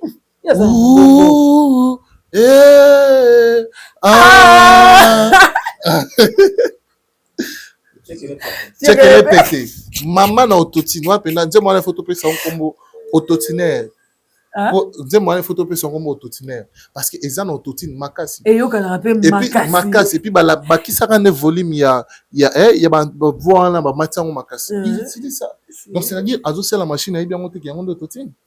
Est-ce que Ferregola était censé avoir le Bamakamwana la télé? Pourquoi traiter l'autre des tricheurs alors que toi-même tu triches et pourtant ignorant? La tricherie, c'est lorsque tu fais. Mon tout ça l'examen là. La Kinda. Question numéro 2, ils auront difficile. Est-ce que Oko et Dengana comprendre? Toi, un examen, bon, la réponse c'est comme ça. Mais bateau parce que bateau service on a cours 1 plus 1 égale à 2 et sur ça ici un bateau ils a des. Voilà, autour n'a sans que n'a triché. Mais tant que yozoya qui était à les yeux commis. So bateau réponse aux gens et quand la maille n'a pas et la maille n'a pas aux animaux la défendre maman la tricherie maman zoba. Donc quand tu fais quelque chose, il faut l'assumer avec fierté, avec élégance, qui est un tel on a fait la tango par moment. De temps en mais temps. souvent, on a aucun plaisir, na sans que bâti lango totine. Mais ici on a bastille moussou to tchabo totine, wana kakapo, hein, kusa mwelo mambo. Et là que le molaye et l'autre côté. Ok. Oh, tout yo, nazo senga na ba jeune génération et tout ça là, nous surtout le kuta. Oh, batu bazo sala berer. Balingi ba commissaire wana général yango bazo ya corrigeant ko embellir yango nyonso na bato wana journaliste mtolo. Pourquoi pour na ko tacler Fali, pour na ko répondre indirectement. D'ailleurs ba mission na mobimba qui na basé pour na ko répondre Fali. Siko yebisanga carrière à faire telle que ezali wana et ko kana carrière à Gims banda vita imana ti place wa komi. Alors so tozongi Gims banda ba disque d'or oyebi ma direction. Dis mon abonnement sexuel dans son. C'est ma direction. J'ai pété le plan. Je suis abandonné. Autotine. Disque d'or. Au dîner, mon Africa. Wana album na Africa. Ne jugez pas chacun est comme il est. Je suis en Afrique. Au senti na kata bandie moala autotine. Nini, je préfère partir m'isoler. Maman, comment je suis désolé. La compréhension. Nous sommes autotine. Mais surtout les carrières à fuir, il y a Gims. Maintenant, de vie, streaming, surtout là. Est-ce que et ça la Gims faut chanter? Gims so batien en live, pas pour la monter. Pas pour la live, ça canate. Parce que surtout il y a des gods, la légende, des kings, Fali Poupa. Surtout il y a Laurent Tambolaka, le extraterrestre. Autotine la guitare.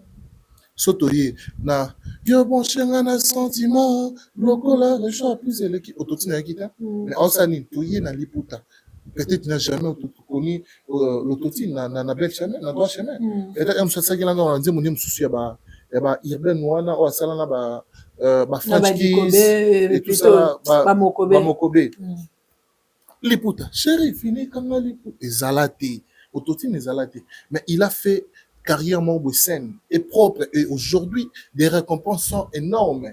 Plus loin, il fait des exploits aux artistes et musiciens congolais Morota Salango. C'est-à-dire chanter avec l'autotune, ça n'a rien à voir avec l'histoire d'être faux chanteur ou de tricher dans la musique. Les tricheurs sont celui qui utilisent, qui font sans vouloir accepter, sans vouloir s'assumer que je fais ça. Les grands mots pas confier l'omidé. Mutunaye moko boy directeur na ye azoloba bisoko to sala autotune tina répétition si la balance autotune ba la autotune wana pourquoi ba aussi alango est-ce que confier l'omidé faut chanter ye muta bersa biso na ba phaser ye muta bersa biso na ba choc également na ba dino mais ezali appareil moko boy to logiciel moko eye technologie eza technologie sika ye bisanga musique kalizaka na ba drum wana oyo babeta ya électronique te bango basala drum électronique wani drum wana eza logiciel si ba babeta na eza logiciel ba drum électronique ba on a répétition na bango bazana ngote mana ba drum électronique eza ba appareil oyo eye lelo eza sophistiqué même na kata ba studio basala reçu ba drum ya kalaté eza na ba drum électronique sozo beta ngo oyoka kutu son pe artiste eza na studio ya police na biso total respect dio kasongo drum électronique so mo so mto beta o ato beta makasi bu oyoka teke e beta eyoka na ndekuna faut yo so batteur faut un grand batteur pour ebaki action na tibo il l'axe na betibo bien surtout les technologies bien sûr les appareils et sika eza électronique et ça aide makasi yo ngolo ba ke faire ça la ngote ba ki mabiso na ba science na bango studio to mona de ba yamba na micro ndinde ba beta ka original et si ba bimsi manzem lokuta démagogie et maintenant moi ce qui me choque ce n'est pas l'esprit de vouloir s'il avait venir répondre à Fali Poupa mais pourquoi faire ça pourquoi faire rigoler à Saliango? Et bimisi c'est qu'on a, et bimisi na poisson. C'est tout le monde qui lui fait sortir. Ba place à Imana Bototi, ba concert à Imana Bototi, ba nzemo à Imana Bototi. Nous surtout na ba comme bimisi là. Et puis loin, surtout ngi que tout bimisi, il y a boya machine. Album depuis carrière on est banda. Ti lelo, machine na machine. Faire banda carrière on est banda. Ti lelo machine na machine. Surtout yo lo que boy machine. C'est qu'il faut yemba kaka ba acoustique, ba homme acoustique. Carrière na yo. De ba Jean Bosco Mwenda ba nok sala. Tant musique banda si qu'avant ba guitariste là. Ba Jean Bosco Mwenda la na guitare na ye na ni na ye ba bilo bango ba no créer wana. Ba bilo no créer. Lindanda. J'ai oublié le nom là. Na bosani comme on a kimenga. Azoyemba na avant que ba guitare bin. Aoyemba na voix na ye kaka. Musique na ba concert ba comédien na biso trio da sulfa oya ba mazalaka caporal nani ba ni bangadia ya pe bakota na banina bango na bambali osombo nde ba no sala comédie e ba daka trio da sulfa na caporal nana ni na bosani ba komona pour chiter Shadrach donc c'est-à-dire ba sala ba blonga na nyo surtout ezaki ba non sala ngo manuellement parce que venir à Babylone on a été soit aller les lots si l'année ça maman ba belle vie tu vois qu'il y a une touche de professionnalisme et de perfection même l'écriture au moins banque na ba pour na banque c'est que ça ba tuzara il faut bina aux alwa kisengi odenda ou ça pour muta sika mais les lots si là na ba ko c'est que ça bino peut-être un suka na moi maloba à lobier le mot boué na pour surper sérieux mais au c'est qui tu vois, tout ça est venu, il y a technologie, et puis la technologie, nous devons comprendre. Il y a un bateau, tout ça là-bas, tout ça, ça, mémoire. Sous il y a conclusion à Bissou, sous ça, les conclusions, il y a mémoire en ayo. La science est évolutive. Donc, la science c'est que tu as dit, ça peut changer des jours au lendemain, si tu vas rechercher. Puis, le mélodie à Pesali. Eza rototinta mélodie à Pesali mélodie à okutu za pina atoyebi oyembati so tie voix na yo so kotie et arrangement yo moko plus loin il y a les loyer so yina za na parler na yina yemba musique ya fali na ko na voix ferrée na kozwa na koti na téléphone nga na futi 2 euros 1 euro na iya ezui voix ya ferrée et yembisi yango musique ya fali to moi ba featuring mususu ko dezo sama na TikTok nzoka ba artiste na ba tikala ta ko collaborer je crois que na monde à venir un musu ba musique comme moi kilo pour na osala ngo bien surtout na eza technologie. Alors à force de vouloir ne pas comprendre ça yango nezo lobisa bango bongo na yesango yebi ke mutu nanga ona lobisa n'importe quoi mais atiki une erreur wana yo journaliste soko moni ke mutu aza na erreur aokende otengama otiki aki tout un accident l'accident ils ont c'est nandi pe bato musu basala rabo on lui a posé une question sur Stade de France. Je suis choqué par la réponse de Ferrego là. Ceux qui comprennent qui question là. Réponse là. Répondre. J'ai rien compris.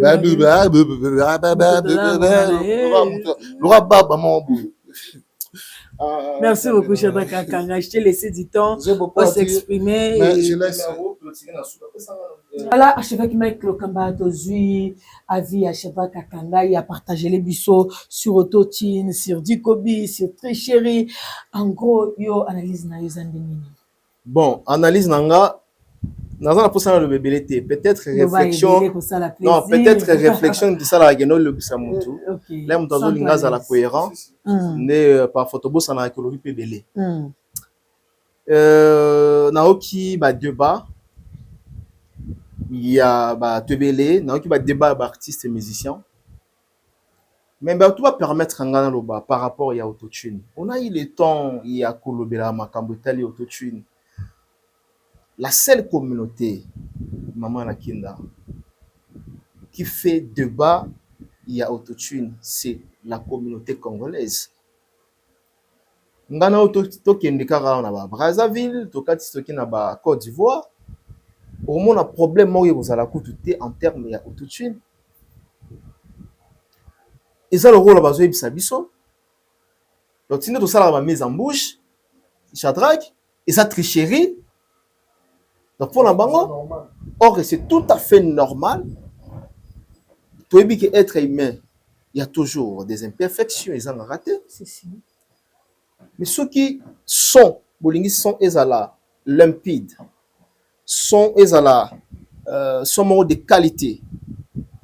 Parce que la musique moderne, mutu nyonso tu aza libre ya koutilize on peut mutu tu autilisaka yango Pour s'adapter car à la technologie. c'est juste ya s'adapter nga na oke musika te napesi d'abord on a une référence je pose la question en même temps entre Ferregola parce que lui le seul artiste de Monique Aboyango avec Kofi bon Kofi Aboyango vraiment tantôt plus tôt Ferregola a nié la présence de l'autotune et la force donc la question entre Suzuka Seya qui est maestro sur le plan artistique oreille musicale entre Ferre et Suzuka Seya qui maîtrise mieux un chanteur qui n'a pas maîtrisé mieux entre Suzuka Seya c'est Suzuka Seya lui c'est un ingénieur Natindi Siko Binobo Inota l'émission Suzuka Seya où il a dit que tous les artistes et musiciens utilisent l'autotune abi eza tabouté eza loko ya bomba te abi artiste abuta pe na posa de teto ebisa yeke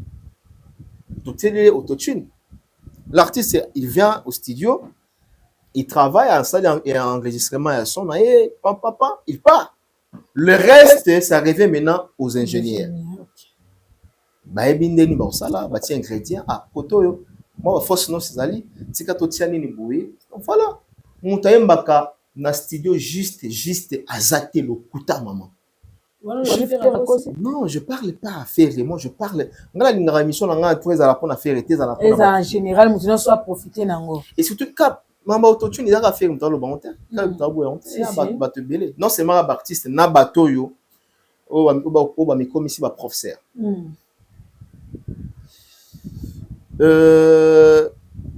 omoni lelo mutu to comme professeur na ba réseaux sociaux mama foye ba que toi on a trois types il y a bazoba toi on a trois types il y a bazoba tous on a ba type il y a ba bololé tous on a ba type mususu tolobaka il y a ba ilema est-ce que vous comprenez mon maman zolba toi on ba type soit bien ilema ah par exemple appelez ça rapidement ba bisi yo que kit oyo nde on a biso afandeli bols juma kit ba fandela yango yo ki yo komi ko telema Nicolas kit kit c'est tu commences à faire le contraire ya makambo oyo ezalaka wana uza zoba so moni le même zoba a comme que c'est justifié hein aux autres nous justifier te kiti basala ngo pona hotelema wana komi bololé sauter niveau zoba wana komi bololé en vouloir ya que c'est justifié na likambo eza bongote okomi bololé so il aime za randere nini chata comme tabi lingala il aime ça batindi yo zwa moto kende gambela yo ki na arrêt de bus au moni zwa moto kende gambela parce que bon transport yo ki na arrêt de bus au moni taxi bus ezobelela ou taxi ezokende gambela hôtel yango boye eleki au moni bus ya transco ezokende gambela yo au moni yango eleki jusqu'à ce que butu ekomeli yo ozongi na ndako batuni yo oke gambela te poani o te pona monaki moto te wana sikoyo ilema vous comprenez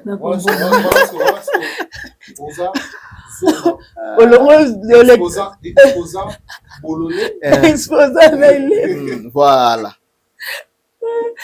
niveau mo extrême batindo kende gambela omoni transco so moni moto te omoni transco ke gambela fo osani yo c'est ça comme so moni taxi bis ke gambela osani yo zongolo bigeno te na moni moto te donc en tout cas na Congo na biso awa il y a des gens où baza na ba catégorie où na outi ko décrire ils ça la participer soni comme on a bato baza censé quand même ya ko te ya bato bato baza censé ya ko désorienter bato na mabete mais le ba ko désorienter bato na ndenga mabe voire même le monsieur en question qui est nous avons beaucoup d'estime envers lui, hein, M. Israël Mutombo. Salam, salam, et d'un côté, nous avons rappelé ça bien.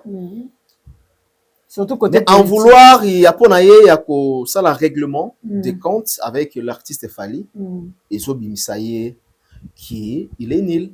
Comment qu'on utiliser faire égal pour régler bah compte ça. Maman a ça OK. Non qui même batazo le non Israël a déterminé pénal aussi de sa faire rigolo. Oh, il est déterminé pénal aussi de sa faire rigolo. Quand on dit aussi ça fait rigolo dans le sens il y a que longo la faire rigolo na place au total de la faire rigolo. Il y a que dévaloriser faire rigolo. Ba valeur ba plume au faire rigolo azala ngo. Na ba faut non so ba ba ça.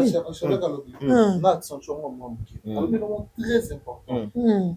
D'ailleurs tout le monde à se mettre pour dévaloriser mais yo moko mutu oko comprendre oko comprendre so wana eza niveau au archevêque après cet exemple ya ilema yo qui ne gambela ozo moto yo moni taxi bis ti 23h moto yete ozongi te na mona moto te na mona ka ba taxi bis qui gambela na boy pour vivre moi mwana ce qui veut dire batu mususu bako s'engager pour ba détruire mais so détecter pour dérouter nzila wana il y a destruction.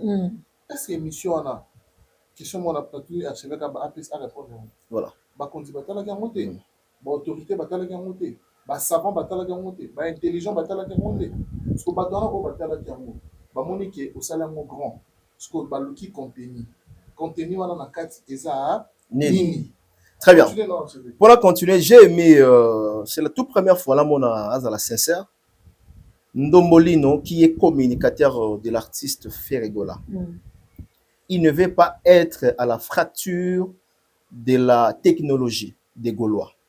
Technologie n'a pas ça que boya autotune pour la Gaulois. Mais la moni Ndombolo a sali autobenga kapa ya sagesse so boké vite fait ba patindelinga bo mona eloko ya komi. Alors que je ne suis ni professeur ni musicien pour batwazo senga na Ndombola poster. Ah bien je suis ni musicien ni ingénieur de son pour nazala na maîtrise na to sozo lukango na ningina déformer maloba ya mutute. Ah comment qui écrit bien écrit posta qui va là na ningina déformer maloba mutute au mona ke aboya tomber na baka o tozo loba awa ba ilema o tozo loba aba bololé o bazo comprendre makambo te. Voilà, ils ont comment pena ou comment ils ont fiché. Donc continuez na yo archevêque. Bato en tout cas va permettre biso bande bozo landa biso. Il y a pas de débat. Au boyo autotune mais au salela au fond la téléphone empreinte il y a le boko. Au salela au boyo autotune mais au sala ni facial là verrouillage ou bien déverrouillage facial au déverrouiller téléphone na yo facial. Au boy autotune mais au route méga au boy autotune mais yo wana lelo ozokumisa ba mituka ya kilelo ya sika électrique ba mituka électrique tozo kenwa avec les Congolais ils ont ça la sonne lelo ba caméra yi asiending na ndenge ope biso tozo songer il y a pour changer il y a pour somba na moni ngote yo ko luka yo na mona kaise yo moni ngo personnellement ouais na koki ko critiquer autotune naza musicien ni ingénieur de son je ne vais pas faire les professeurs na loyenge comme certains Nanga merci ça dit tout je viens de voir il est communicateur de fer hein il est le communicateur de fer Egola parce que et puis pourquoi le bibo parce que azo na bibo na ko ça professeur na loyenge te et puis le bibo pourquoi alors bibo pourquoi d'ailleurs kutu a masqué ba mbebele il est parmi batoyo akenda na ba nini na ba avant concert ya fer Egola amona raiba réalité abombi ka makambo abombi parce que fer Egola boyango ya ko contraire fer Egola te et ça la soni bande ko na biso ba congolais nous sommes des journalistes tokolinga mensonge te ekota na musique ceux qui musicien tel azo boyango fer Egola bimambe la bi que non j'ai la belle voix oyo nga voix na ngana ne bébité ya déjà en termes de voix combien de fois tozo loba awa la seule voix ne garantit pas sur le domaine musical. Ouais, seule la voix ne suffit pas. Voilà. Ne suffit pas. Ne garantit pas dans le domaine de la musique. Dans le domaine musical, voix est garantie KT.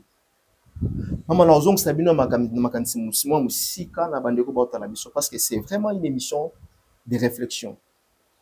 Bato rappeler belé, bato belo baza musicologue, bato yo basé bato yo ba zoraton et autant ba livre et autant la information. Je me rappelle encore une fois l'un des professeurs de Shakira à l'époque avait dit quoi? Avait dit Shakira avait une voix de chèvre. Une voix de chèvre. À l'époque, quand Shakira chantait à l'époque, elle avait une voix, il y a chèvre dans tabac. Mais aujourd'hui, Shakira, il est parmi des femmes, je dis bien, il est parmi des femmes latino la plus influente. Elle est parmi les femmes la plus influente. Ok. C'est-à-dire, ceux qui attendent la voix même parce que wana asa professeur ya Shakira. Ceux qui attendent la voix wana ya Shakira à l'époque, ils ont la voix ya Ntaba. Mais les lots qui voient Ntaba wana, dans la place comme si Shakira. Ngana tu place au nini Shakira à sali la musique. Si. Nandenga monde. Coupe des mondes. Voilà. Samina mina Mouton ça la production mondiale. Mouton ça la connaissance mondiale. Un professeur de qualité. Après si bino albi que non, la seule voix ne garantit pas. Après c'est exemple que non, il y a élève nae Shakira, azaki na voix lokola ya Ntaba. Tout comme ça na Ntaba. Sur Ntaba wana lelo na koyemba na ye na Ntaba wana lelo comme si parmi bateaux il y a makasi na kati ya monde, légende. Alors, c'est un faux débat pour Nanga, c'est un faux débat. Pour toi, l'émission là, tout au long, Dikobi, déjà, Dikobi, peut-être faire un petit bateau qui doit la filmer, mais est-ce que lui-même fait un go là? Déjà, tu as la filmer, voilà. Il faut se poser des questions. Parce que soit à la Kiango, je pose la question. Soit à la Kiango, je ne pense pas qu'il y a ça n'a même pas les rapports. Ça n'a même pas les rapports. Parce que Dikobi, tout d'abord, c'est un génie. Dikobi, il était génie. Il a non seulement sauvé, on remarque que dans le film Dikobi, qui a sauvé non seulement intérêt naïe, mais il a sauvé toute son école. Intérêt général.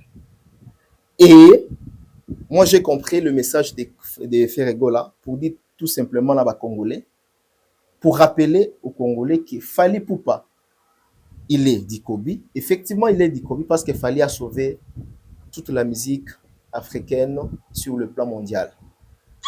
Voilà. Lelo fallait à comment Kitaratala, miroir, il y a musique africaine, il y a musique congolaise, Nandenga Libanda. Fallait le sauver musique congolaise parce que musique wana oyo to souffrir nango pour na robeta na poto. Pour le retour il y a concert ezala. C'est grâce. Il a fallu pour le faire na moni de biso a to beta pe concert a déplique combat et nuance. Ouais rançon. Héritier mon ami na PC Bambote.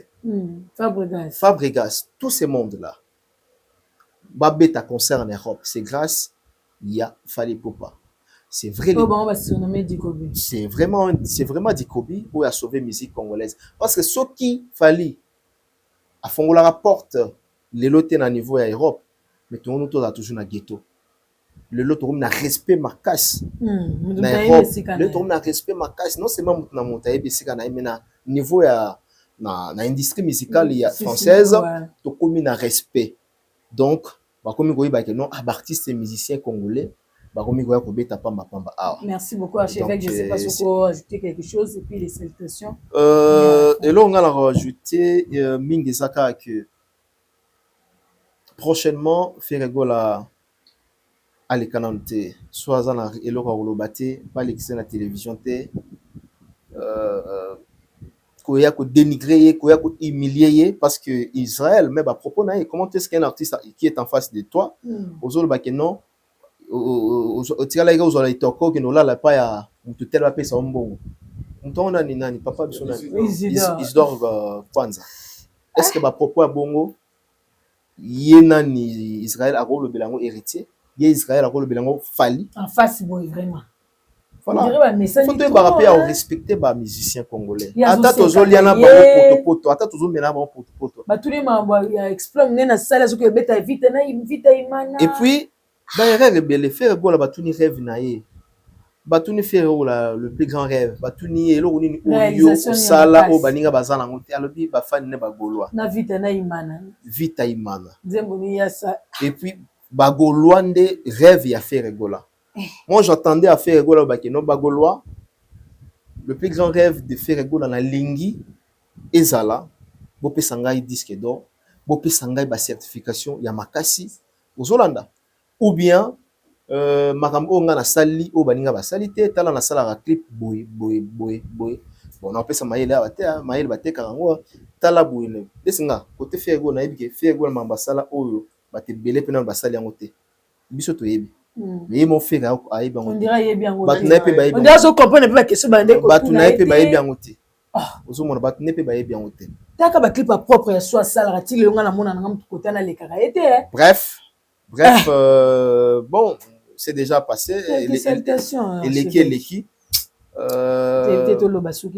tout ça en face il y a concert na ya encore arena batu ni nombre de billets nombre de places Ferregola, il n'a pas répondu. Il y a le bérobé encore Mobimba. Mais ça, aujourd'hui, 10 000, les gens Mobimba. Vous êtes informant. Vous êtes informant. Mobimba, on est informant. Et puis, il y a le mot qui est un fanatique et belé. Un fanatique incapable. Il y a un son salle. Il y a 20 000 places. Ça, quand on sait la sold out, dans la salle, il y a 20 000 places. Un fanatique qui fait Ferregola, on veut ça dans le belé. Bah, le bien, Lys Kinshasa. Lys Kinshasa. Kasabe na Congo, c'est vrai. Il y a le bara. Mobondo partout. Vous déformez maloba faire et talu boy. Na Congo na Kinshasa, en tout cas, naza pena bateau na artiste na ba fan belé. Batou ni question rêve na yé. Il y a le but rêve na nga. Eza pour le na ba Gaulois.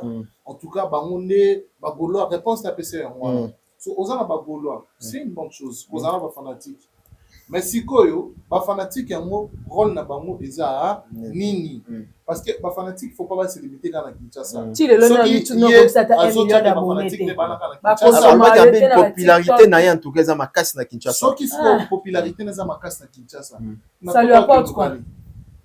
N'importe qui ne nini. Le problème, ce n'est pas seulement d'avoir les fanatiques. Et puis na Kinshasa, on a limité il y a l'équipe tout na ba fan. On limité qu'il y a l'équipe. Puis tout ni a Robert à Stade de France quand. Ma question est-ce que mais là ceux qui azali na ba fan mais si héros a ça déjà sold out mais tout nié à Robert concert quand s'il y a pas la date s'il y a pas le projet s'il y a pas le projet il y a pas de problème mais aïba inde ko akoka ki ko répondre bien à lobby à passer non, il ne faut pas condamner quand même. On est à la fin, je veux quelques salutations. Il ne faut pas condamner l'artiste. Mon inette, à la télévision, ça va tout le monde. Yo, parce que vous êtes un communicateur. Vous avez la maîtrise, il y a Koki Malikamu. Vous avez la maîtrise, il y a Koloba. Et ça m'a fait pour la opinion sur tout. On a un bête Bakou, mais na qui m'a le lourd mort, vous comprendre pété. Vous voyez? Donc voilà. Mais prochainement, tout ça. Ceux qui ont les rapports l'émission, 90% de la rapport à Makambunaï. Et surtout qu'il est en face, il y a concert Naï Accord Arena. Encore bête à peine à concert à Londres, un peu batika à Takolobela. Des concerts à Londres, Lobela Moté. Et pourtant, je vais à sous musique. Écoutez, comme ma billet, est-ce qu'il faut moi mité? Donc, Nabiso peut tout yebi kouté. Na combo ya ça, il faut qu'on rappelle. Faut que tu concert, il y a émission aux acquis. Bon, bande de koto ici. Ceux qui vont critiquer Bisso positivement, il n'y a pas de problème. Ceux qui vont finga, en tout cas, il y a un thème qui est là qui est non, école Sabino en andenge la réflexion. Parce que si vous voulez engager le débat, beaucoup mais la Bisso, débat nabino, ils sont contradictoires. Et avec les nôtres, auto-partager, comme ça, tu aurais prochainement, non, la qui n'a pas koto, en tout cas, ils ont qui débrouillé. Sauf fini mon temps, tout le monde. Ça porte à rien. Merci beaucoup, ça porte à rien. En tout cas, Je dis merci na ya Willy Moucheni, le véritable code d'Amboka. Pour Azota Labiso, Yaya de Yaya. Et puis, na Yomoko Lakinda. Merci à et toi. Puis, na Shadraka Kangai. Si. Nous sommes arrivés déjà à la fin. Shadraka Kangai, quelques citations. Si tu as un mot à ajouter, vite fait, hein, on est déjà arrivé à la fin. Tengana le Baxate, dans le Baka, le président honoraire, président Raïs. Assez souvent, il faut parler. Donc, il y a des mots qui sont plus forts que le silence. Je dis et je vous remercie. Merci beaucoup, Shadraka Kangai. Moi, j'ai aimé l'émission. C'était vraiment... on a beaucoup parlé. On a dit tout ce qu'on avait à dire. Rendez-vous de moi, je m'en bats les couilles. Moi, je mange super chaud. Exxon boutique. Exxon construction. Sokyo Lingi. Otonganda Kunayo. Osala architecture interne à Kitoko. Naba meuble à Kitoko. Naba... câble est bien, en tout cas, tu contacter Exxon Construction. Tu es Joe Store, Joe Apple, mais Exxon Construction, en tout cas, merci beaucoup, nous sommes arrivés à la fin. Likez, commentez, partagez. C'est une façon de nous soutenir. Le mission est comme Nini Congo Kiss. Même canal, hein, ils ont échangé sur le monde, ils ont pété. Et voilà, nous sommes en Afrique, et puis dans la Kinda News, Bolt Juma derrière la caméra. Et il y a aussi Shadraka Colonie origine finale qui a commenté, partagé. On s'est dit à bientôt 3 fois la Kinda les faits, Bazikate Bango Banani, la Kiki Kinda, Masinyo Kae, la Kiki. Aussi, c'est ça. Boaka Pouisse.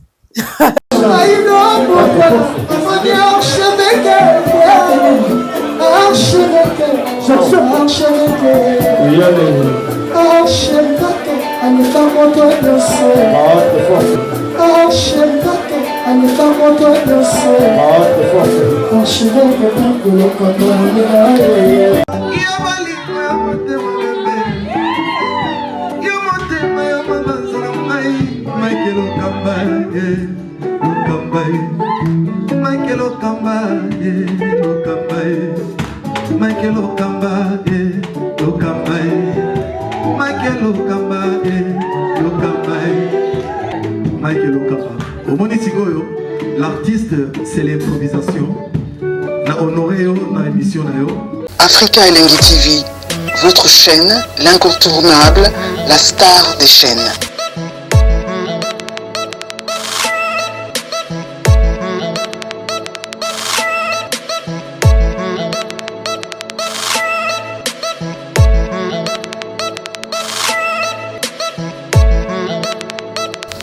Africa Elengi TV, la magie de l'info.